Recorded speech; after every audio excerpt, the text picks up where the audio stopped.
سلام بچه ها، با کانال خودتون خیلی خیلی خوش اومدین. امروز میخوایم با همدیگه یاد بگیریم که چطوری با سافت جل ناخن مشتریمون رو کاور کنیم، یعنی روی ناخن‌های طبیعی رو کاور کنیم. خب من ناخنم همینطوری که میبینید مانیکور کردم و بیس کد زدم توی دستگاه گذاشتم که خوش شده. الان میخوام از همون ژلی که میخوام روی ناخن استفاده کنم، یعنی از این سافت جل یک مقدار خیلی کمی بر میدارم و سر تا سر ناخن یک لایه خیلی خیلی نازک میکشم و این کار برای اینه که وقتی که دارم با ژل کار میکنم این باعث میشه ژل خیلی راحت تر حرکت کنه روی ناخن و خیلی راحت تر روی ناخن خودش رو نشون بده.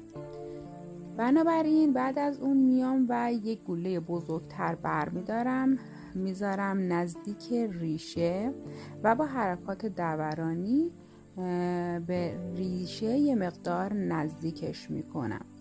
بچه ها اگر از کنار من نشون بدم اینو توی دوربین به شما میبینید که من براشو روی ناخن نمیکشم بلکه روی ژل حرکت میکنه، یعنی اصلا نباید فشارش بدید، باید خیلی آروم روی ژل حرکت کنه و بعد به طرف پایین بیاد و کل ناخن رو با ژل بپوشونید. کناره های ناخن یعنی سمت راست و سمت چپ ممکنه درست ژل نخوره، به خاطر اینکه اگه بخواین خیلی ببرینش راست و چپ ممکنه شره بکنه. بنابراین میتونید با یک قلم 3-0 نازک اون کناره ها رو خیلی آروم از مواد پر بکنیم. از قسمت دیگه هم همین کار رو انجام میدم و بعد ناخن رو برمیگردونم که جاذبه کمک کنه تا اون قسمت استرس پوینتش ساخته بشه. از نوک همون قلموی مویی استفاده میکنم و سعی میکنم حجم بیشتر ژل رو توی قسمت استرس پوینت جمع بکنم، به خاطر اینکه این ژل نرم هستش. به محض اینکه من دستم رو برمیگردونم به حالت سلف لول این ژل یک مقدار میخوابه. چند ثانیه کوتاه صبر میکنم و قشنگ چک میکنم. وقتی که اون قوسش به همون اندازه‌ای که دلخواهم هست رسید، دستم به اون اندازه 3 ثانیه توی دستگاه میذارم و بعد دستم رو در میارم، به خاطر اینه که ببینید ژل چقدر داغ میشه. ممکنه خیلی داغ باشه و نتونید تحمل بکنید.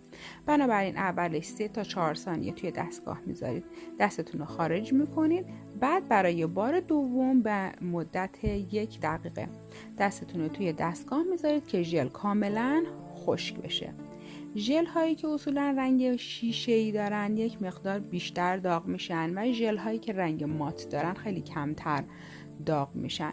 همینطور که میبینید بدون هیچ سوهان کشی نگاه کنید چقدر روی ژل صاف و یک دست شده. ولی با این حال من بعد از کارم همیشه یک مقدار بافر میکشم که اگر برجستگی روی ناخن داره اون برجستگی هم برطرف بشه. خب حالا بریم با هم دیگه یه ژل لاک خوشگلم بزنیم و برگردیم. خب همینطوری که میبینید من بافر زدم و بعدش یه ژل لاک خیلی قشنگ روی ناخنم زدم. امیدوارم که از برنامه امروزم خوشتون اومده باشه. لایک و سابسکرایب یادتون نره. تا برنامه دیگه و یا آموزش دیگه. خداحافظ.